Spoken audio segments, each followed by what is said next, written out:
Hello friends, welcome to crack TET.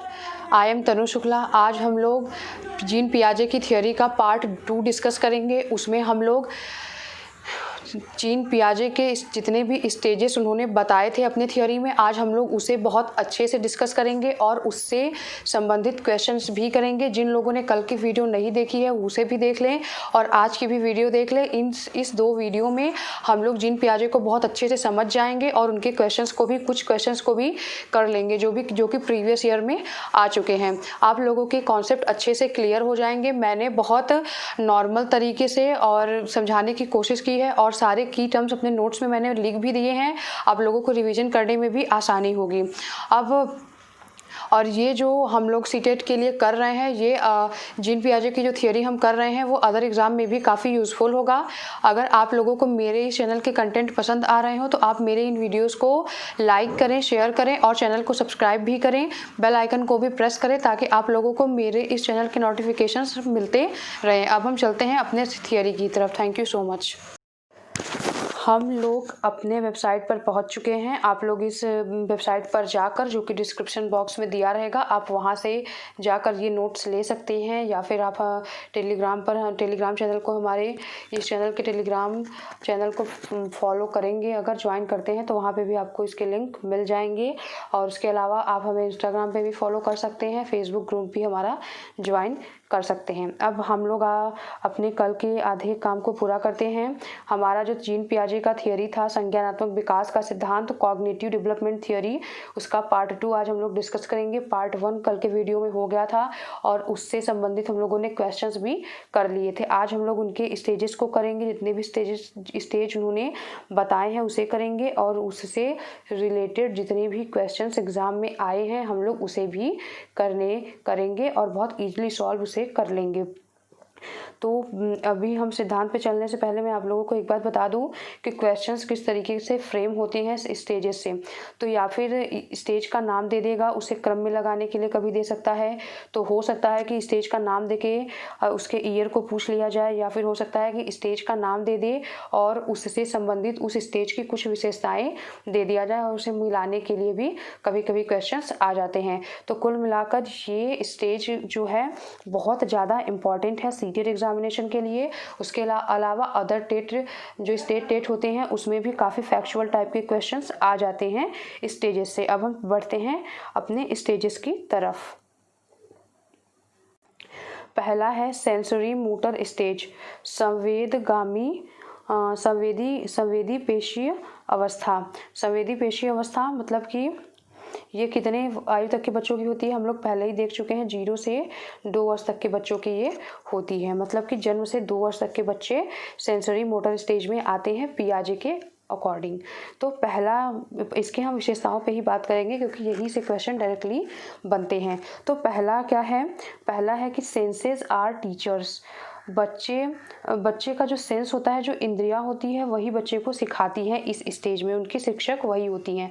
बच्चे इंद्रियों और गत्यात्मक कौशलों के द्वारा शरीर की समझ विकसित संसार की समझ विकसित करते हैं। बच्चे अपने सेंसेस के थ्रू, मतलब कि इंद्रियों और गत्यात्मक कौशलों के द्वारा सीखते हैं। इसका एग्जाम्पल क्या हो सकता है? जैसे कि बच्चे इधर उधर देखते हैं, छूकर कोई भी चीज़ गर्म है ठंडा है छूकर ही पता करते हैं। अगर गर्म भी है तो उन्हें पता नहीं होता है, लेकिन एक बार जब उनका हाथ जल जाता है तो फिर वो समझने लगते हैं। पैर मारना, चूसना, पकड़ना, छोड़ना, गिरना, ये सारी चीज़ें बच्चे अपने सेंसेस के थ्रू ही इस स्टेज में करते हैं। तो कभी क्वेश्चन इस तरीके से फ्रेम होता है सीटेट में कि छू कर, देख कर, पैर मारकर, चूस कर, पकड़ कर बच्चे किस एज में सीखते हैं, किस स्टेज में सीखते हैं पियाजे के अकॉर्डिंग। तो बच्चे जो है सेंसरी मोटर स्टेज, संवेदी पेशीय अवस्था में सीखते हैं, जो कि जन्म से 2 वर्ष तक की अवस्था होती है। इस तरीके से एक क्वेश्चन बहुत बार फ्रेम हुए हैं। उसके अलावा ये जो दूसरा पॉइंट है ऑब्जेक्ट परमानेंस, जो कि सबसे ज़्यादा इम्पॉर्टेंट अचीवमेंट होती है इस एज में बच्चे की। वस्तु स्थायित्व 4 से 8 मंथ तक के बच्चों में इसका ये आ जाता है, लेकिन कहीं कहीं इसके मंथ में वेरिएशंस भी हैं, क्योंकि बच्चों में व्यक्तिक विभिन्नता बहुत ज़्यादा होती है। तो कोई किसी में 8 मंथ में आते हैं, किसी में 5 मंथ में ही हो सकता है आ जाए, किसी में हो सकता है 10 मंथ में आए। तो इसको लेकर रिजिड नहीं होना है, हर बुक में अलग अलग ये दिया गया है। मैंने ही इस तरीके से एक निकाल के लिख दिया है इसमें।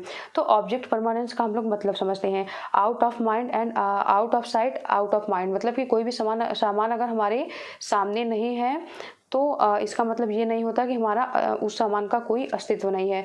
इसको हम दूसरे वे में समझते हैं, एक एग्जांपल के थ्रू। मान लेते हैं बच्चे को, अगर कोई बच्चा है और वो कोई खिलौना खेल रहा है, अगर हम उसे लेकर हटा देते हैं तो अगर वो उस खिलौने के लिए नहीं रोता है तो मतलब कि उसके अंदर ऑब्जेक्ट परमानेंस नहीं है, मतलब उसके अंदर नहीं डेवलप हो पाया है। लेकिन अगर वो उस खिलौने के लिए रोने लगता है, उसको पाने के लिए फिर से बहुत ज़्यादा रोने लगता है तो उसके अंदर ऑब्जेक्ट परमानेंस डेवलप हो चुका है। क्यों? क्योंकि उसके आंखों से वो दूर हुआ जरूर है सामान, लेकिन उसका अस्तित्व अभी भी है बच्चे की नज़र में, मतलब कि बच्चे के अंदर ऑब्जेक्ट परमानेंस डेवलप हो गया है। तो ऐसा 4 से 8 मंथ तक के बच्चों में डेवलप हो जाता है। इसमें कुछ वेरिएशंस भी हो सकते हैं। और नेक्स्ट पॉइंट पर चलते हैं। नेक्स्ट पॉइंट है गोल डायरेक्टेड बिहेवियर। गोल डायरेक्टेड बिहेवियर जो होता है बच्चों में, लक्ष्य निर्देशित व्यवहार बच्चे करते हैं 12 से 18 मंथ तक। इसमें भी वेरिएशंस हो सकते हैं, मैंने बुक में से लिखा जरूर है, लेकिन इसमें वेरिएशंस होते हैं। बच्चे लक्ष्य निर्देशित व्यवहार करते हैं। ये पहले तो डायरेक्ट ऐसे ही पूछा रहता है कि वस्तु स्थायित्व या ऑब्जेक्ट परमानेंस किस स्टेज में पियाजे के अनुसार बच्चे में डेवलप होता है, तो वो सेंसरी मोटर स्टेज में। उसके बाद गोल डायरेक्टेड बिहेवियर की बात करें, लक्ष्य निर्देशित व्यवहार की अगर हम बात करें तो वो भी सेंसरी मोटर स्टेज की एक विशेषता में ही आती है। और ये होता क्या है, मान ले एक बच्चा है, उसे अगर कोई भी सामान चाहिए होता है तो वो अगर उसने एक गोल सेट कर लिया कि उसे ये खिलौना चाहिए, और जब तक हम उसे वो खिलौना नहीं दिला देंगे तब तक वो रोता रहेगा, चिल्लाता रहेगा, मतलब जिद करेगा। जिस तरीके से हो सकता है उस तरीके से वो खिलौना लेने की कोशिश करता है। तो मतलब वो गोल डायरेक्टेड बिहेवियर करता है, एक गोल को डिसाइड कर लेता है और जब तक उसे पा नहीं लेगा तब तक उसके लिए कुछ ना कुछ वो करता रहता है। ऐसा 12 से 18 मंथ तक के बच्चे ऐसा करते हैं। उसके बाद जो ये फिजिकल मतलब ये इसमें वेरिएशंस भी होंगी, ऐसा नहीं है कि ये एकदम 12 से 18 मंथ तक के बच्चों में होगा। इसमें थोड़ा सा वेरिएशंस हो सकता है, लेकिन 2 साल तक के अंदर के बच्चे ही करेंगे। उसके बाद आता है फिजिकल एक्शन, शारीरिक क्रियाएं। बच्चा सेंसेस के थ्रू सीखता है, अपने शरीर के हाथ पैर, अपने ग्रॉस मोटर स्किल्स जो होते हैं, हाथ पैर हो गए, अंगुलियां हो गई, कंधा हो गया, मतलब अपने शरीर के को बहुत सारी शरीर से अपनी क्रियाएं करता है और उसी से सीखता भी है इस एज में बच्चा। और इसके बाद ये डेफर्ड इमिटेशन, एक इम्पॉर्टेंट पॉइंट ये है। इसका 3 इंपॉर्टेंट पॉइंट हम लोग डिस्कस कर चुके हैं, 4 इंपॉर्टेंट पॉइंट अभी तक डिस्कस किए हैं। पहला पॉइंट हो गया, दूसरा, तीसरा, इससे क्वेश्चंस पूछा जाता है। और ये डेफर्ड इमिटेशन से भी काफ़ी क्वेश्चन पूछे जाते हैं। डेफर्ड इमिटेशन का मतलब क्या होता है, 18 से 24 मंथ तक का जो बच्चे होते हैं, मतलब कि 2 साल तक के जो बच्चे होते हैं वो विलंबित अनुकरण करते हैं, मतलब डेफर्ड इमिटेशन करते हैं। अपने बड़ों को जैसा व्यवहार करते हुए देखते हैं उसी व्यवहार को वो कॉपी करने लगते हैं, उसी की तरह व्यवहार करते हैं। अगर वो अपने पापा को फ़ोन पे बात करते हुए देखते हैं तो वो भी फ़ोन पे कोई भी सामान लेके ऐसे ही बात करने लगते हैं। अगर बच्चे कभी कभी होता है कि अपने पापा मम्मी की तरह कपड़े भी पहनने लगते हैं, कभी कभी वो टीचर खेलते हैं, कभी वो आस पड़ोस में किसी की नकल उतारते हैं, तो बच्चा वही करता है जो वो अपने आसपास में देखता है। वही होता है इमिटेशन का मतलब, अनुकरण करना या कॉपी करना। तो बच्चा हूबहू कॉपी करने की कोशिश करता है सेंसरी मोटर स्टेज में। उसके बाद यूज़ ऑफ रिफ्लेक्सेस, बच्चे अपने रिफ्लेक्सेस का यूज़ करते हैं 0 से 1 मंथ के बीच में। ऐसे इसका एग्जाम्पल हो गया सकिंग, चूसना, होल्ड मतलब पकड़ना, जम्हाई लेना, ये सब करना बच्चे सीख जाते हैं संवेदीगामक अवस्था में ही। और फिर उन रिफ्लेक्सेस पर सहयोग मतलब कोऑर्डिनेशन बिठाना भी सीखते हैं, उनमें समन्वयन करना भी बच्चे 1 से 4 मंथ के अंदर सीख जाते हैं। क्रॉलिंग का मतलब होता है रेंगना, 8 से 10 मंथ के बच्चे जो होते हैं, ऐसा नहीं है कि ये एकदम रिजिड पॉइंट दिया गया है, जो ये मंथ है वो आप लोगों को बहुत ज़्यादा याद रखने की ज़रूरत नहीं है, बस उसका एक आइडिया रखना है कि हाँ इस तक हो सकता है, क्योंकि बहुत बुक्स में बहुत ज़्यादा वेरिएशन दिए हुए हैं। क्रॉलिंग मतलब कि रेंगना, बच्चा रेंगना सीख जाते हैं संवेदीगामक अवस्था में ही। तो इस तरह से हम लोगों ने एक स्टेज कंप्लीट किया। और इस स्टेज में सबसे इम्पॉर्टेंट पॉइंट मैं आप लोगों को बता देती हूँ कि कहाँ से ज़्यादातर क्वेश्चन पूछे जाते हैं। एक तो इसकी एज की जन्म से 2 वर्ष तक की अवस्था होती है, और दूसरा ये कि सेंसस के थ्रू बच्चे सीखते हैं, ऑब्जेक्ट परमानेंस बच्चों में आ जाती है, गोल डायरेक्टेड बिहेवियर बच्चे करते हैं। 3 इंपॉर्टेंट पॉइंट हो गया। उसके बाद डेफर्ड इमिटेशन बच्चा संवेदी गमक अवस्था में करता है, और उसके बाद एक क्रॉलिंग वाला ये हो गया, ये भी एक इम्पॉर्टेंट पॉइंट यहाँ पे है। तो अब हमारा एक स्टेज यहाँ पे कंप्लीट होता है और हम दूसरे स्टेज की तरफ अब चलते हैं। अब हम लोग पहुंच चुके हैं प्री ऑपरेशनल स्टेज पर, पूर्व संक्रियात्मक अवस्था पर, जो कि 2 से 7 साल के बच्चे इसमें आते हैं। तो बच्चों में सिंबॉलिक थॉट का विकास किस में होता है? तो प्री ऑपरेशनल स्टेज में होता है। बच्चे सिंबल्स के थ्रू, प्रतीकों के थ्रू सोचना शुरू करते हैं। यहाँ पे कहाँ पे? प्री ऑपरेशनल स्टेज में। और सबसे इम्पॉर्टेंट पॉइंट अगर हम प्री ऑपरेशनल स्टेज के करें तो सबसे इम्पॉर्टेंट पॉइंट ये होता है कि ईगोसेंट्रिज्म, अहम केंद्रता, आत्म केंद्रता भी इसे कह सकते हैं हिंदी में। बच्चा सेल्फ सेंटर्ड होता है, बच्चा दूसरे के पॉइंट ऑफ व्यू को यहाँ पे नहीं समझ पाता है। ईगो सेंट्रिज्म का मतलब ये होता है कि बच्चा किसी भी चीज़ के लिए अपने आप को केंद्र में रखता है और उससे हर चीज़ को जोड़ता है। मतलब कि बच्चा सिर्फ अपने ही पॉइंट ऑफ व्यू को महत्व दे पाता है, दूसरे के पॉइंट ऑफ व्यू को महत्व नहीं दे पाता है। उसको समझ ही नहीं पाता कि इससे भी अलग कोई पॉइंट ऑफ व्यू होता है। जैसे कि बच्चे को अगर एक खिलौना खुश करता है, तो अगर उसके पापा दुखी हैं तो वो ले जाकर उस खिलौने को अपने पापा को देगा, क्योंकि उसको लगता है कि ये खिलौना मुझे खुश कर सकता है, तो ये खिलौना जो है मेरे पापा को भी खुश कर सकता है। हर चीज़ को वो अपने आप से जोड़ता है इस स्टेज में, और ये सबसे ज़्यादा इंपॉर्टेंट है प्री ऑपरेशनल स्टेज के विशेषताओं में। ईगो सेंट्रिज्म, इसे बहुत अच्छे से आप लोग याद रखें, ये क्वेश्चन कई बार फ्रेम हुआ है। अब हम लोग नेक्स्ट पॉइंट पर चलते हैं।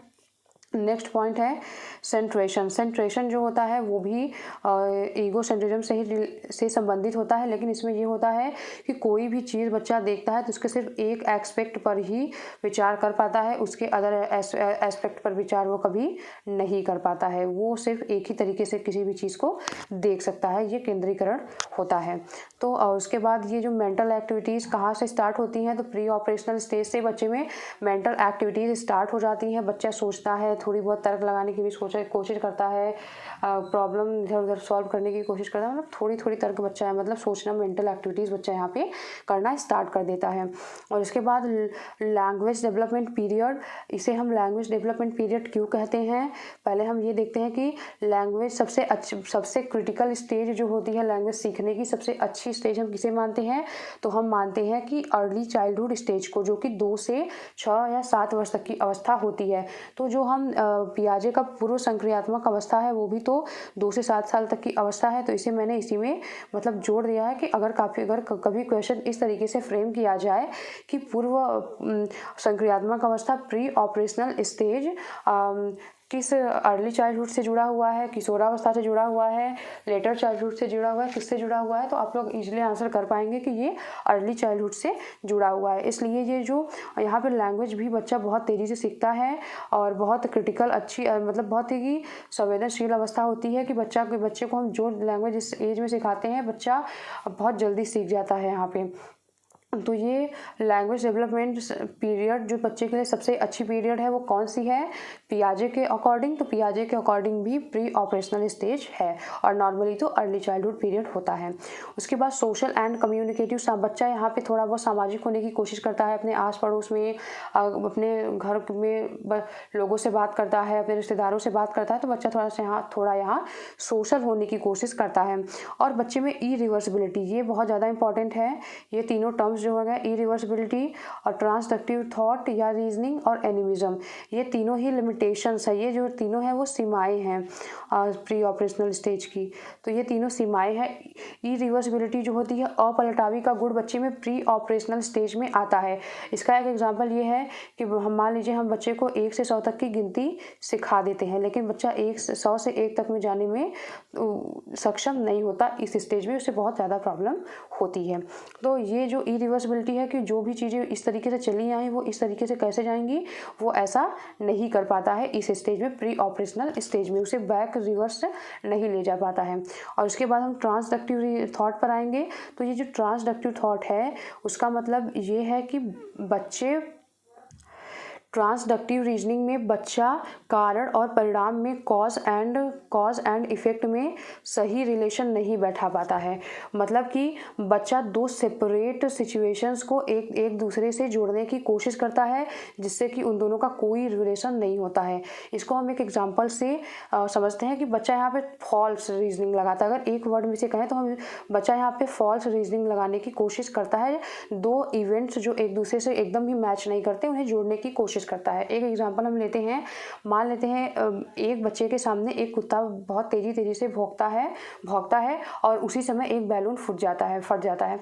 तो बच्चे को लगता है कि जब कुत्ता भौंकता है तो बैलून फट जाता है। इस तरीके से बच्चा सोचने लगता है। बच्चा ये भी सोचता है कि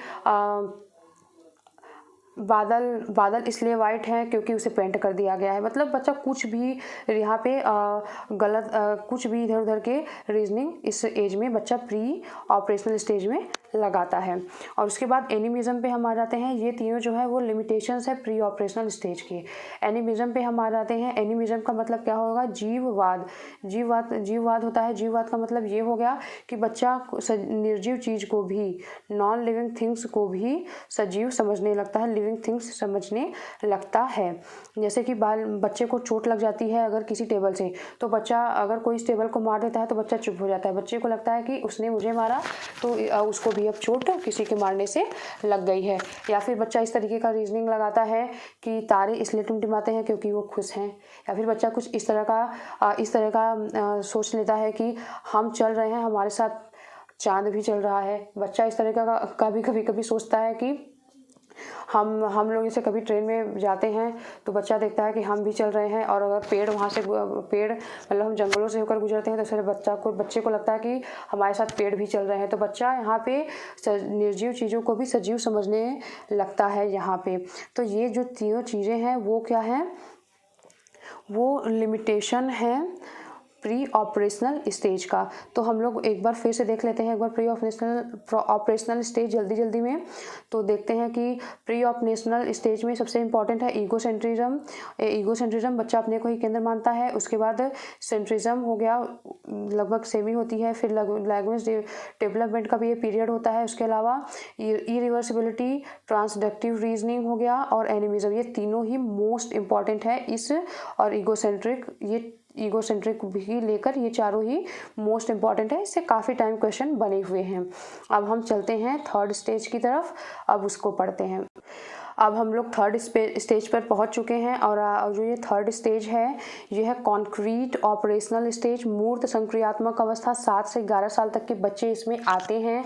और हम पहले इस फिगर में तो सही से दिख ही नहीं रहा है, बहुत ख़राब क्वालिटी के साथ पिक्चर लग गई है इसमें। सबसे पहले तो इसके एज से क्वेश्चन पूछ सकते हैं और इसको हम रिलेट कर सकते हैं लेटर चाइल्डहुड से कॉन्क्रीट ऑपरेशनल स्टेज को। उसके बाद ये एक इम्पॉर्टेंट पॉइंट ये है कि लॉजिक स्टार्ट कहाँ से होता है? तो बच्चा लॉजिक लगाना सीखता है कॉन्क्रीट ऑब्जेक्ट्स को देखकर।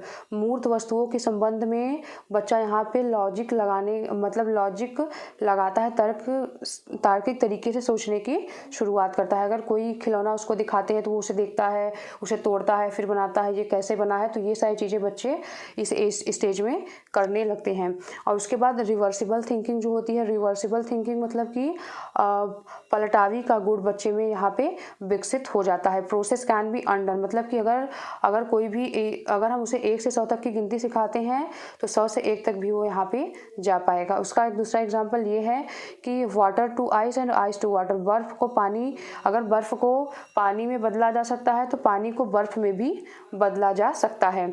ऐसा बच्चा यहाँ पे सीख जाता है। और उसके बाद यहाँ पे एक नेक्स्ट पॉइंट ये है कि इंडक्टिव रीजनिंग किसमें आती है। ये डायरेक्ट टर्म पूछते हैं कि इंडक्टिव रीजनिंग बच्चे में कब स्टार्ट होती है? तो कॉन्क्रीट ऑपरेशनल में स्टार्ट होती है। आगमनात्मक तर्क, इस पर हम लोग एक अलग से पूरी 20 मिनट की वीडियो बना चुके हैं जिसमें मैंने बहुत अच्छे से एक्सप्लेन भी किया है, और दूसरे वीडियो में इससे संबंधित क्वेश्चंस भी कराए थे मैंने। तो इंडक्टिव रीजनिंग में क्या होता है? बच्चा एग्जाम्पल्स लेता है, एग्जाम्पल्स के थ्रू उसे जनरलाइज करता है और अपना एक खुद का उसका नियम बना देता है। इंडक्टिव रीजनिंग बच्चों में कब आती है? तो कॉन्क्रीट ऑपरेशनल में आती है। बच्चा एग्जाम्पल से फॉर्मूले की तरफ चलता है या फिर स्पेसिफिक टू जनरलाइजेशन, इसको इस तरीके से हम डिफ़ाइन कर सकते हैं। उसके बाद ज़्यादा इसको मैं डिफ़ाइन नहीं करूँगी, आप इंडक्टिव रीजनिंग वहाँ पे देख सकते हैं। उसके बाद ये जो पांचवा पॉइंट है वो है विकेंद्रीकरण। सेंट्रेशन किस में होता है? तो प्री ऑपरेशनल स्टेज में सेंट्रेशन होता है, जबकि डिसेंट्रेशन की बात किया जाए, अगर विकेंद्रीकरण की बात किया जाए तो वो किस स्टेज में आती है? विकेंद्रीकरण जो होती है वो कॉन्क्रीट ऑपरेशनल स्टेज में आती है। यहाँ पे बच्चा जो होता है ये सेंट्रेशन में क्या करता था बच्चा कि सिर्फ एक एस्पेक्ट को देखता था, लेकिन डिसेंट्रेशन में बच्चा एक से अधिक पक्षों को भी वहाँ पे देख पाता है, किसी भी चीज़ के एक से अधिक पक्ष को देखकर समझ पाता है। और फिर उसके बाद क्लासिफिकेशन आ गया। क्लासिफिकेशन में मतलब कि वर्गीकरण की बात करती है। तो अगर बच्चे को ट्रायंगल शेप दे दिया जाए, स्क्वायर शेप दे दिया जाए, उसके बाद सर्कल दे दिया जाए, तो बच्चे अगर ढेर सारा इसी तरह के हम उसे बॉक्स दे दें तो बच्चा उसे इसके शेप के आधार पर उसे वर्गीकृत कर सकता है। या फिर बच्चे को अगर अलग अलग कलर का कोई सामान दे दिया जाता है तो वो कलर के आधार पर भी वर्गीकरण वहाँ पे कर सकता है। तो बच्चे में वर्गीकरण का गुण कॉन्क्रीट ऑपरेशनल में डेवलप हो जाता है। क्लासिफिकेशन का गुण ये भी एक इम्पॉर्टेंट होता है। इसमें इंडक्टिव रीजनिंग हो गया, डिसेंट्रेशन हो गया, उसके बाद क्लासिफिकेशन हो गया, उसके बाद सीरियलाइजेशन हो गया, मतलब कि बच्चा छोटे से बड़ा, बड़े से छोटा, ऊपर से नीचे, नीचे से ऊपर, इस तरीके का सीरियल लगाने में सक्षम हो जाता है कॉन्क्रीट ऑपरेशनल स्टेज में। उसके बाद हम नेक्स्ट पॉइंट पर पहुँचते हैं, कंजर्वेशन, संरक्षण का मतलब है कि बाहरी आवरण बदलने पर आंतरिक गुण नहीं बदल जाते। तो इस पे एक पियाजे का एक्सपेरिमेंट था, ग्लास जूस एक्सपेरिमेंट, उसे मैं बताती हूँ आप लोगों को। जैसे कि बच्चे दोनों ही बराबर साइज का बर्तन हो गया और इसमें भी 1 लीटर भर दिया गया जूस, इसमें भी 1 लीटर जूस भर दिया गया। तो इसके प्री ऑपरेशनल स्टेज में बच्चे को ये लगता इन दोनों में बराबर जूस भरा गया। तो अगर हम ऐसा करें कि ये वाले तो ऐसे ही रहने देते हैं, और अगर बच्चा और इसे हम मतलब कि साइज़ तो दोनों की सेम है, आता इसमें भी 2 लीटर है, आता इसमें भी 2 लीटर है, लेकिन अब हम इस ग्लास के जूस को, मतलब जो हमारे पास दूसरा ग्लास था उसके जूस को हम डाल देते हैं और वो इतना हो जाता है। अगर ये प्री ऑपरेशनल का बच्चा होता तो उसको लगता है कि इसमें ज़्यादा है और इस वाले में ज़्यादा है और इस वाले में कम है। लेकिन अगर वो कॉन्क्रीट ऑपरेशनल स्टेज में आ गया है बच्चा, तो वो ये समझ जाएगा कि बर्तन बदलने से बर्तन ये चौड़ा है इसलिए इसमें ये कम लग रहा है, और ये बर्तन लंबा है इसलिए इसमें ज़्यादा लग रहा है। शेप बदल देने से उस जो जूस की मात्रा है वो कम नहीं होती है। यही होता है कंजर्वेशन। यही था इनका जीन पियाजे का ग्लास जूस एक्सपेरिमेंट। तो ये बच्चे में जो कंजर्वेशन होता है, बच्चे में ये आ जाता है कॉन्क्रीट ऑपरेशनल स्टेज में। और इससे जो क्वेश्चंस बनते हैं ज़्यादातर तो सीडीपी में तो पहचानने के लिए बनते हैं, इजी क्वेश्चन बनते हैं, लेकिन मैथ के पेडागोजी में इससे क्वेश्चन संरक्षण से बन जाते हैं। अब हम लोग ये स्टेज डिस्कस कर चुके हैं। एक बार क्विक तरीके से जल्दी से देख लेते हैं पूरा कि इसमें क्या है। इसमें कॉन्क्रीट ऑपरेशनल की स्टेज क्या है, 7 से 11 साल तक के बच्चों में होती है। लेटर चाइल्डहुड से जुड़ी हुई है ये। लॉजिक यहाँ पे स्टार्ट हो जाता है, बच्चा रिवर्सिबल थिंकिंग रखता है। इंडक्टिव रीजनिंग कब आती है? कॉन्क्रीट ऑपरेशनल में। डिसेंट्रलाइजेशन बच्चे में कब वो डेवलप होता है? तो कॉन्क्रीट ऑपरेशनल में। उसके बाद क्लासिफिकेशन हो गया, सीरियलाइजेशन हो गया, और कंजर्वेशन जो कि मोस्ट इंपॉर्टेंट है। कंजर्वेशन बच्चों में कब आता है? तो कंजर्वेशन जो होता है बच्चे में कॉन्क्रीट ऑपरेशनल स्टेज में डेवलप हो जाता है। अब हम लोग चलते हैं 4th पॉइंट की तरफ, फॉर्मल ऑपरेशनल स्टेज, औपचारिक संक्रियात्मक अवस्था। औपचारिक संक्रियात्मक अवस्था क्या है? मोर देन 11 ईयर्स, 11 वर्ष से ज़्यादा, और मतलब 11 वर्ष से ज़्यादा को मतलब हो सकता है 12 से लिया जाए, मतलब इसमें बहुत ज़्यादा वेरिएशंस है। मतलब 11 से 18 साल तक के बच्चों में ये होता है। और अगर हम देखें तो डिडक्टिव रीजनिंग, तो बच्चों में डिडक्टिव रीजनिंग कब डेवलप होता है? डिडक्टिव रीजनिंग बच्चों में कब डेवलप होता है? सबसे पहला क्वेश्चन तो यही है। तो फॉर्मल ऑपरेशनल स्टेज में बच्चों में डिडक्टिव रीजनिंग डेवलप हो जाता है। निगमनात्मक तर्क हिंदी में हम इसे कहेंगे। इसमें हम रूल से एग्जाम्पल की तरफ जाते हैं। बच्चे को रूल बता दिया जाता है, बच्चा उस पर एग्जाम्पल सॉल्व करता है, वेरिफिकेशंस करता है, इस तरीके से बच्चा अपना करता है। तो डिडक्टिव रीजनिंग के बारे में हम लोग एक अलग वीडियो में बात कर चुके हैं, आप उसे देख सकते हैं। बस जनरल वे में हम इतना जानते हैं कि बच्चे जनरल से स्पेसिफिक की तरफ इसमें चलते हैं। बच्चे के पास रूल होता है और वो उसका वेरिफिकेशन एग्जाम्पल्स के थ्रू करते हैं।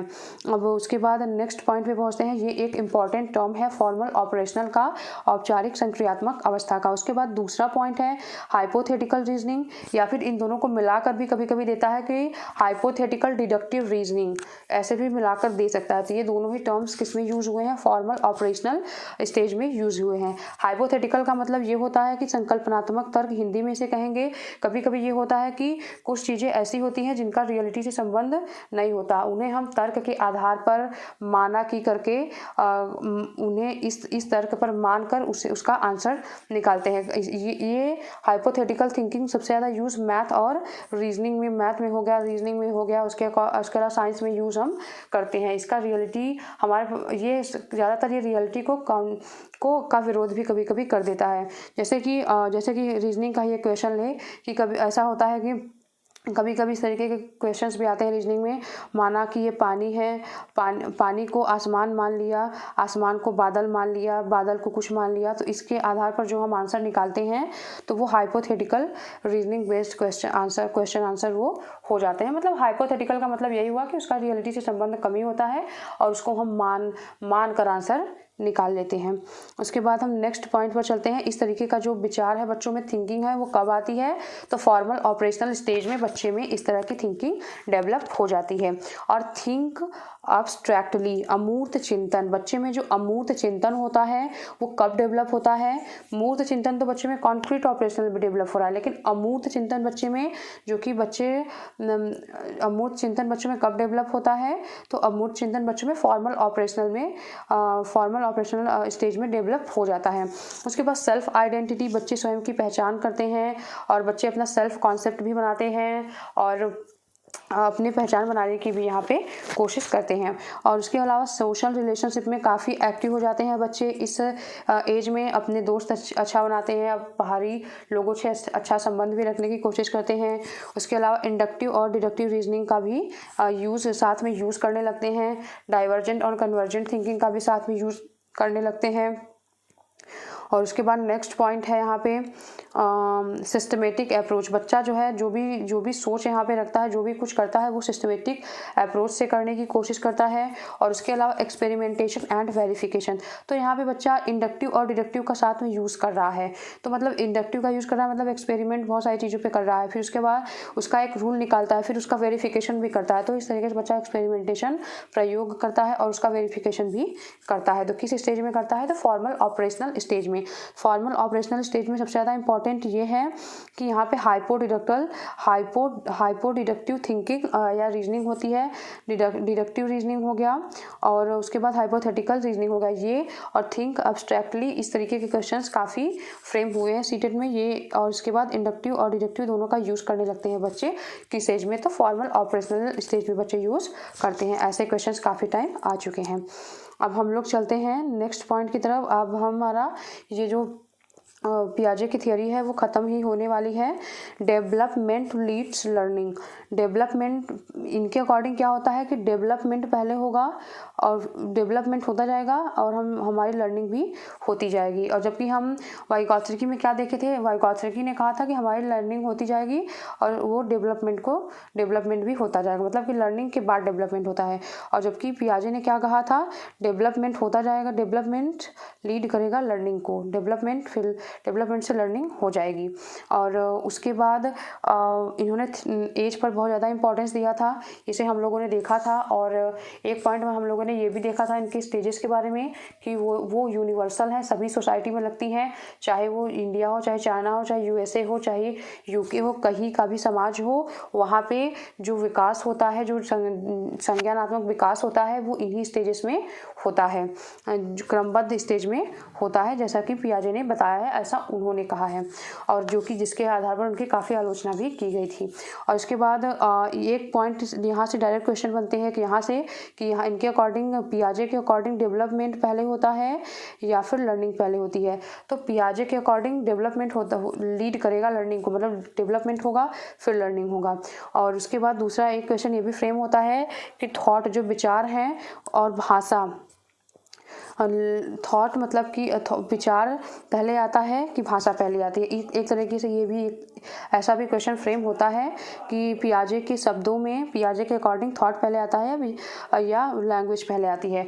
तो पियाजे के अकॉर्डिंग पहले विचार आता है और उसके बाद लैंग्वेज विकसित होती है। विचार से लैंग्वेज होगा। उसके बाद इन्होंने एक ये भी बात कहा था कि प्राइवेट स्पीच की बात इन्होंने की, मतलब प्राइवेट स्पीच को इन्होंने ईगो सेंट्रिक माना था कि बच्चा अहम केंद्रित है, और इससे और बच्चे के एक कमी के रूप में इसे देखा कि जो बच्चा खुद से ही बातें करता है ये उसका एक विकार है, उसकी एक कमी है। जबकि हम लोगों ने वाइगॉत्स्की में क्या देखा था कि वाइगॉत्स्की ने कहा था कि जो प्राइवेट स्पीच है बच्चों को सेल्फ डायरेक्शन देता है। और जबकि पियाजे ने कहा था, ये इससे क्वेश्चन कई बार फ्रेम होते हैं दोनों को कंपैरिजन करके कि पियाजे ने लैंग्वेज के संबंध में क्या कहा प्राइवेट स्पीच को, तो उन्होंने प्राइवेट स्पीच को ईगोसेंट्रिक कहा, अपरिपक्व कहा और एक विकार के रूप में देखा था। जबकि उन्होंने देखा था, वाइगॉत्स्की ने एक बहुत अच्छे एक सेल्फ रेगुलेशन के रूप में ईगोसेंट्रिक स्पीच नहीं, प्राइवेट स्पीच को उन्होंने देखा था। उसके बाद cognitive development is independent of language, का संज्ञानात्मक विकास पर भाषा का कोई प्रभाव नहीं पड़ता। ऐसा पियाजे ने कहा था कि संज्ञानात्मक विकास पर भाषा का कोई प्रभाव नहीं पड़ता है और भाषा कोई भी रोल संज्ञानात्मक विकास में प्ले नहीं करती है, ऐसा पियाजे का मानना था। पियाजे की काफ़ी आलोचना भी इनके एज के आधार पर हुई थी। उन्होंने जो एज की व्यवस्था को इतनी कठोर बना दिया था उसके आधार पर हुई थी। ओवरऑल इनकी थियोरी अब हम लोग ख़त्म कर चुके हैं। अब हम लोग चलते हैं कुछ क्वेश्चंस की तरफ।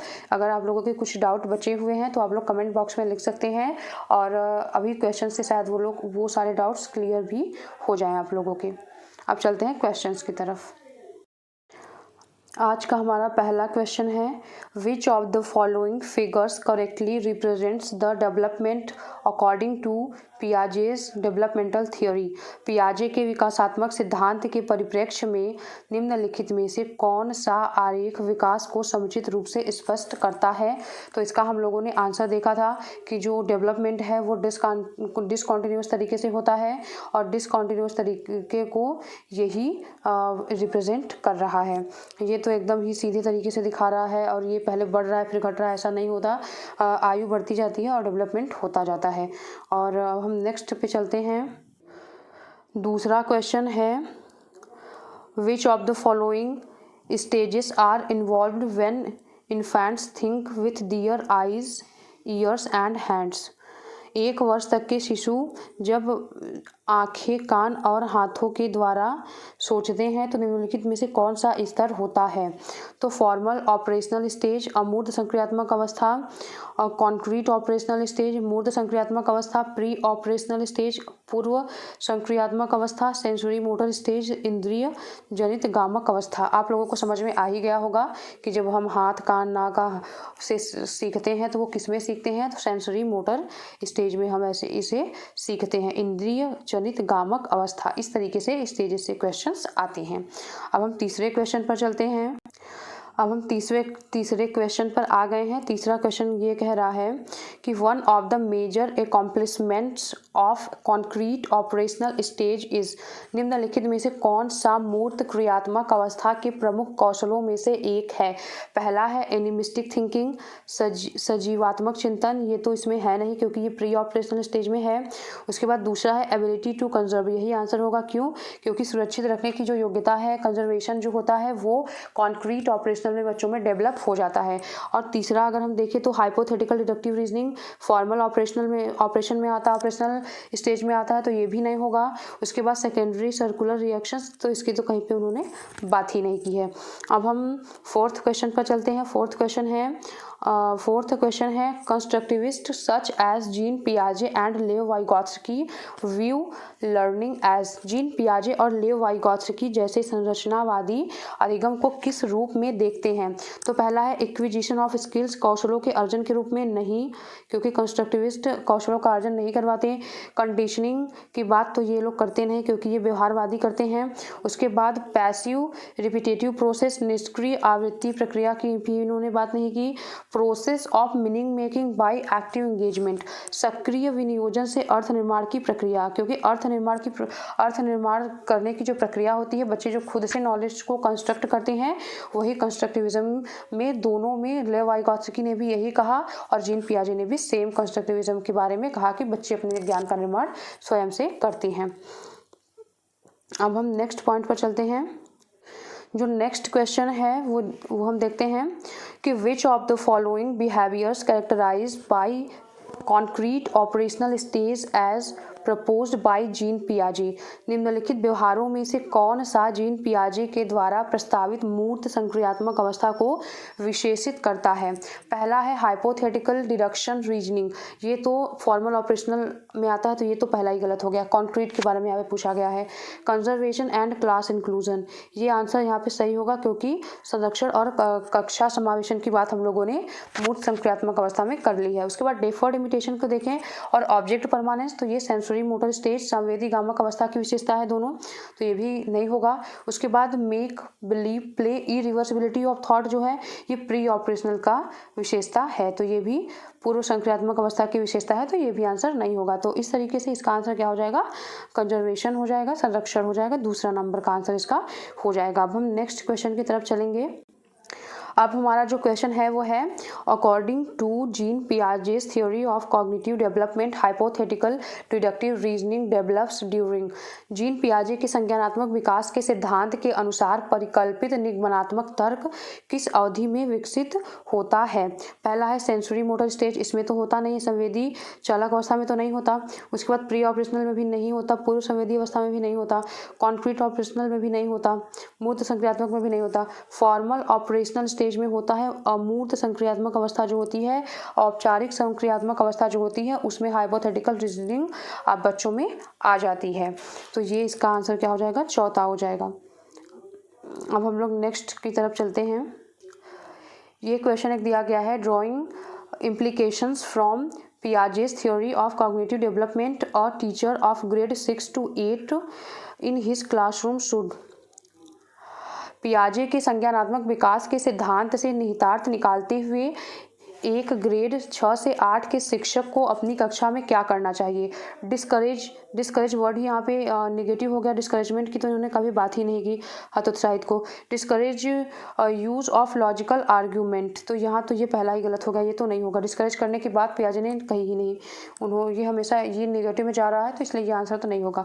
दूसरा हो गया present problems that require reasoning based solutions, ऐसी समस्याएं प्रस्तुत करनी चाहिए जिससे कि तर्क आधारित समाधान की आवश्यकता हो। May be use only concrete materials to teach a concept, एक अवधारणा को पढ़ाने के लिए केवल, जो यहाँ पे ओनली शब्द आ गया ना, ये इसको गलत कर देता है, क्योंकि केवल कॉन्क्रीट की बात इन्होंने नहीं की थी।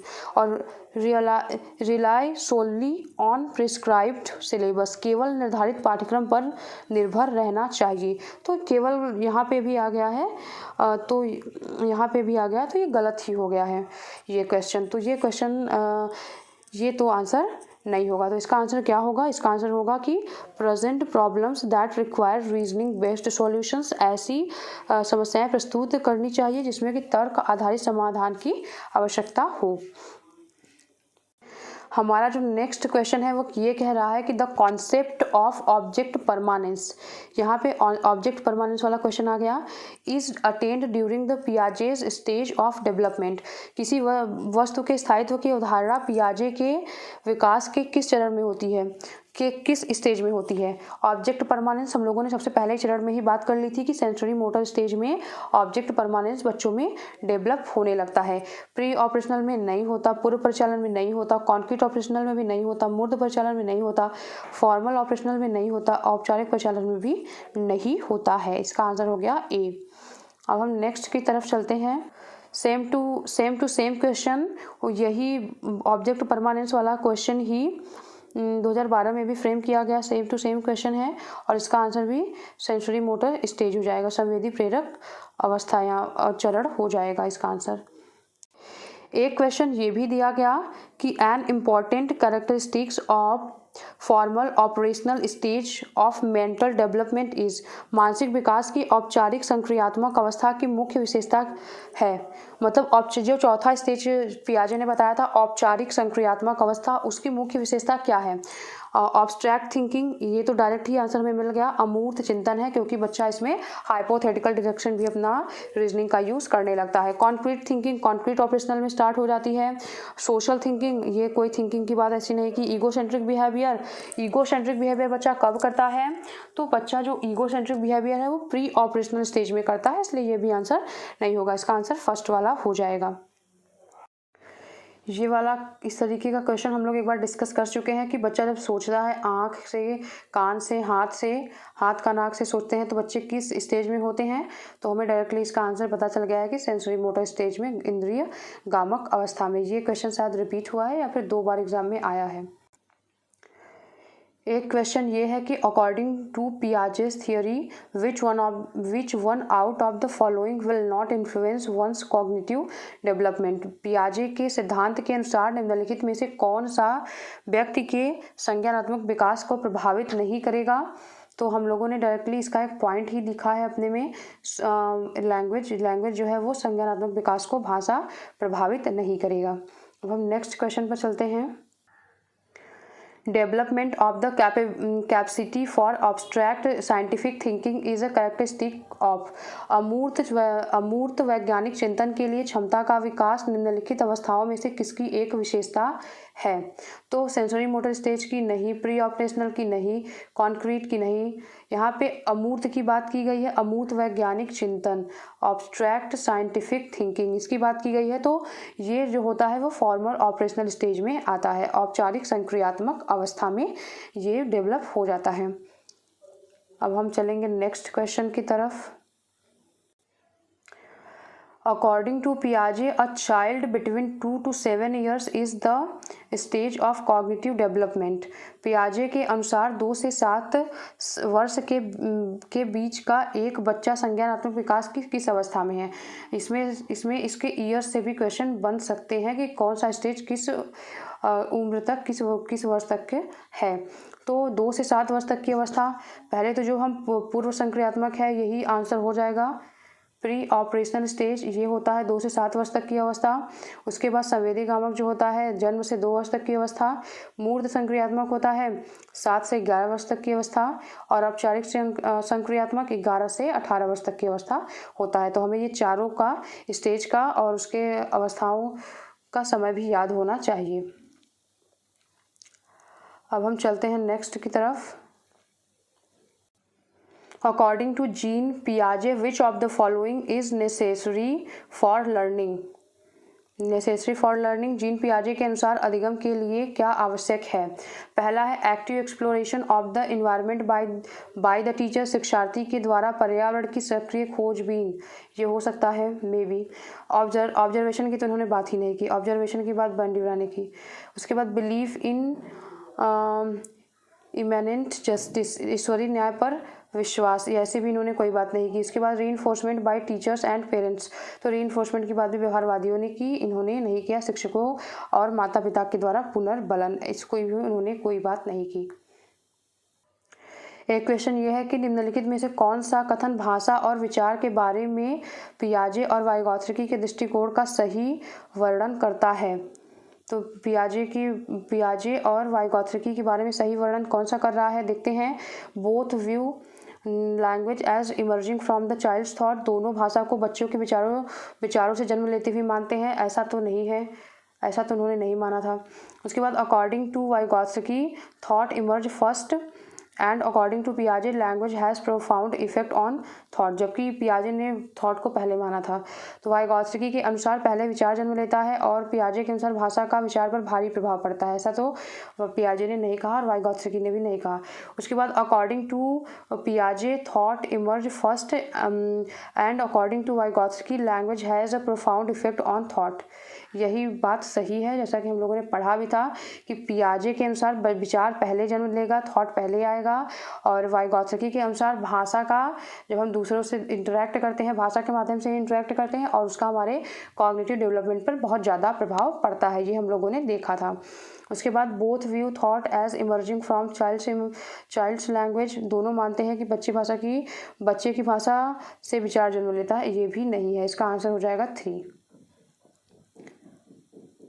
एक क्वेश्चन ये भी आया है कि which of the following statement is correct about Jean Piaget's theory of cognitive development. Jean पियाजे के संज्ञानात्मक विकास के सिद्धांत के बारे में निम्नलिखित कथनों में से कौन सा सही है।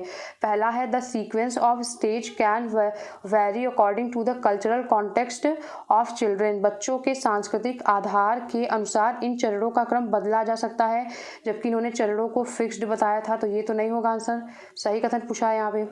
Piaget argues that instead of progressive through stages, cognitive development is continuous. पियाजे का तर्क है कि संज्ञानात्मक विकास चरणों में आगे बढ़ने की अपेक्षा निरंतर होता है। ये भी इन्होंने निरंतरता की तो बात ही नहीं की, डिसकॉन्टिन्यूअस स्टेज में इन्होंने बात की थी, कॉन्टिन्यूअस स्टेज में इन्होंने बात नहीं की थी। उसके बाद थर्ड है पियाजे has proposed 5 distinct stages of cognitive development. पियाजे ने संज्ञानात्मक विकास के 5 चरण स्पष्ट रूप से प्रस्तावित किए हैं, तो ये भी गलत। क्यों? क्योंकि उन्होंने 4 चरण प्रस्तावित किए थे। अब लास्ट है, वही आंसर है, एलिमिनेट भी हम कर लेंगे तो भी आंसर वही है, लेकिन हम लोग देखते हैं कि वो आंसर क्यों है। क्योंकि the stages are invariant which means that no stage can be skipped. किसी चरण को छोड़ा नहीं जा सकता क्योंकि ये चरण स्थिर है, ये चरण स्थिर है, कोई भी किसी एक चरण को लांग कर आगे नहीं बढ़ सकता। ये हम लोगों ने पहले ही वीडियो में बात की थी और आज के वीडियो में भी इसकी हम लोगों ने बात की है। अब ये जो क्वेश्चन दिया हुआ है वो कंजर्वेशन पर बेस्ड है। The concept of conservation as proposed by Jean पियाजे मीन्स दैट। जीन पियाजे के अनुसार संरक्षण के प्रत्यय से क्या तात्पर्य है, कंजर्वेशन के प्रत्यय से क्या तात्पर्य है। तो पहला है taking the perspective of others into consideration is an important cognitive ability. दूसरों को परिदृश्य को ध्यान में रखना एक महत्वपूर्ण संज्ञानात्मक क्षमता है। ऐसा तो कंजर्वेशन का कोई मतलब जीन पियाजे ने नहीं बताया। It is important to protect wildlife and forest, ऐसा भी इन्होंने नहीं बताया। वन्य जीव और वनों का संरक्षण बहुत महत्वपूर्ण है, ऐसा भी इन्होंने, ये तो एकदम ही हटा दिया। उसके बाद certain physical properties remain the same even when outward appearances change. कुछ भौतिक गुणधर्म वही रहते हैं चाहे बाहरी आकृतियां बदल दी जाए। संरक्षण का नियम इनका इसी से था और उन्होंने इसे कैसे प्रूव किया था, तो ग्लास जूस एक्सपेरिमेंट इन्होंने इस पर किया था। उन्होंने यही कहा था कि बाहरी आकृतियां भले ही बदल जाए, शेप भले ही चेंज कर दिया जाए, लेकिन क्वांटिटी बच्चे उतनी ही है, ये समझ जाते हैं। और उसके बाद one can arrive at the correct conclusion by systematically testing hypothesis. परिकल्पना पर विधिवत परीक्षण से सही निष्कर्ष पर पहुंचा जा सकता है, ये भी उन्होंने संरक्षण के संबंध में नहीं कहा। अब हमारा ये क्वेश्चन कंप्लीट हुआ। हम लोगों ने कम से कम 12 क्वेश्चन तो आज कर ही लिए होंगे। हमारा आज का पियाजे का ये सेशन भी कंप्लीट हुआ और क्वेश्चन आंसर भी हम लोगों ने साथ साथ कर लिया। तो हम लोगों का क्वेश्चन आंसर और पियाजे की थियोरी 2 वीडियो में कंप्लीट हो गई। अब हम लोग जो अगली थियोरी करेंगे वो कोहलबर्ग का नैतिकता का सिद्धांत होगा। अगर आप लोगों को मेरे चैनल के कंटेंट पसंद आ रहे हों तो आप मेरे वीडियोस को लाइक करें, शेयर करें और मेरे चैनल को सब्सक्राइब भी करें और बेल आइकन को भी प्रेस करें, ताकि आप लोगों को सी-टेट से संबंधित सारी जितने भी इंपॉर्टेंट टॉपिक्स हो सकते हैं CDP के, वो मैं कंप्लीट करा रही हूँ, जल्दी से जल्दी कंप्लीट कराऊंगी ताकि आप लोगों के वो सारे नोटिफिकेशन जल्दी से जल्दी मिल सके। Thank you so much.